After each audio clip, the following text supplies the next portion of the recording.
అందరికీ నమస్కారం. నేను మీ హిమా సుబ్రమణియన్ హోమ్ కుకింగ్ తెలుగుకి స్వాగతం. మీకు దోశలంటే ఇష్టమా? ఈ రోజు నేను రోజు చేసుకునే దోశలకి ఒక మంచి హెల్తీ ట్విస్ట్ తీసుకొచ్చాను. మనం జొన్నలతో దోశలు చేసుకోబోతున్నాం. జొన్నలు ఆరోగ్యానికి చాలా మంచివి. సో రండి మనం ఈ స్పెషల్ జొన్నల దోశలు ఎలా చేసుకోవాలో చూద్దాం.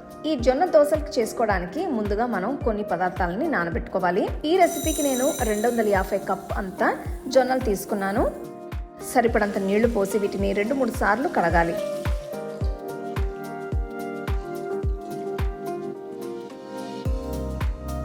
కడిగిన తర్వాత నీళ్లు వడకట్టేసి సరిపడంత నీళ్లు పోసి జొన్నల్ని ఒక 6 గంటల పాటు నాననివ్వాలి.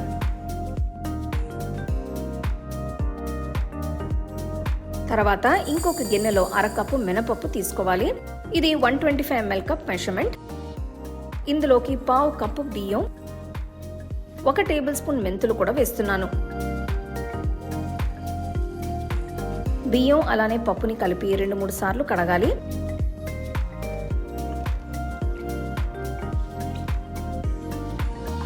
సరిపడంత నీళ్లు పోసి వీటిని కూడా ఒక 6 గంటల పాటు నాననివ్వాలి.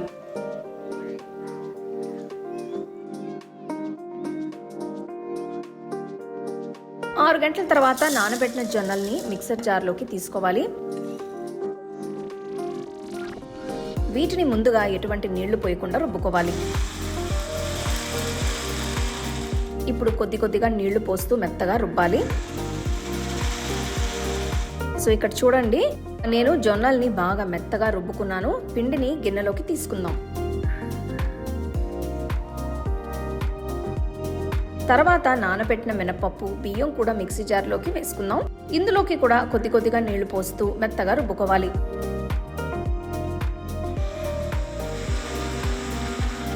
అప్పుడప్పుడు కలుపుతూ ఉండండి, బాగా నలుగుతుంది. ఒకవేళ మీ దగ్గర మామూలు గ్రైండర్ ఉంటే మీరు అందులో కూడా రుబ్బుకోవచ్చు.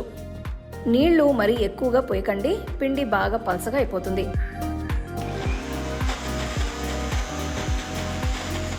చూడండి, మనకి పిండి ఇలా మెత్తగా వస్తే సరిపోతుంది. ఈ మినపప్పు బియ్యం పిండిని కూడా జొన్న పిండి మిశ్రమంలో వేసుకోవాలి.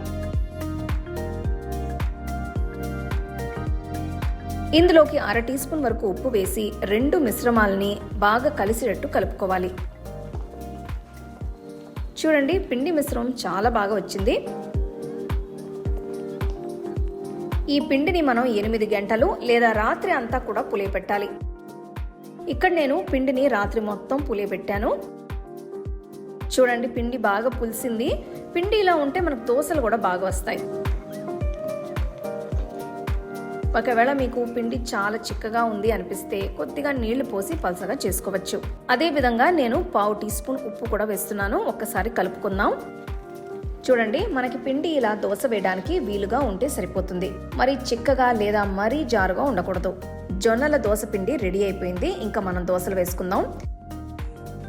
తవా పెట్టుకుని మంటను మీడియంలో ఉంచండి.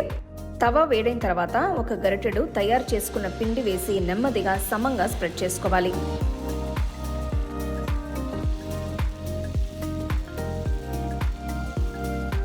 ఇక్కడ నేను నూనెకి బదులు నెయ్యి వేస్తున్నాను. ఇలా మీరు కూడా చిన్న బ్రష్తో నెయ్యి అంతా కూడా దోశ మొత్తం స్ప్రెడ్ చేసుకోవచ్చు. మీకు మీ దోశలు ఎలా ఉంటే ఇష్టపడతారు? కరకరలాడుతూనా లేదా మెత్తగా ఉంటేనా? నాకు కమెంట్ సెక్షన్లో చెప్పండి. ఒకసారి దోశ ఒకవైపు కాలిన తర్వాత నెమ్మదిగా ఇంకో వైపుకు తిప్పుకోవాలి.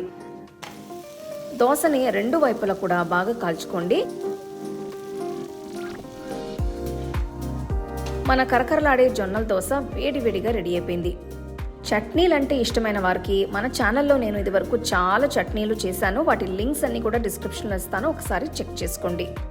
ఈరోజు నేను ఈ కరకరలాడే వేడి వేడి జొన్న దోశల్ని కొబ్బరి పచ్చడి అలానే టొమాటో పచ్చడితో సర్వ్ చేస్తున్నాను.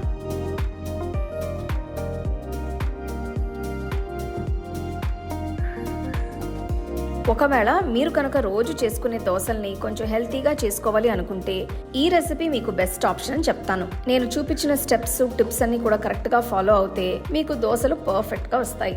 ఈ జొన్న దోశల్ని తప్పకుండా ట్రై చేసి మీ ఫ్యామిలీ ఫ్రెండ్స్తో షేర్ చేసుకోండి. మీకు ఈ వీడియోలో నేను యూజ్ చేసే ప్రోడక్ట్స్ నచ్చితే కింద ట్యాగ్ చేశాను, చెక్ చేసి చూడండి.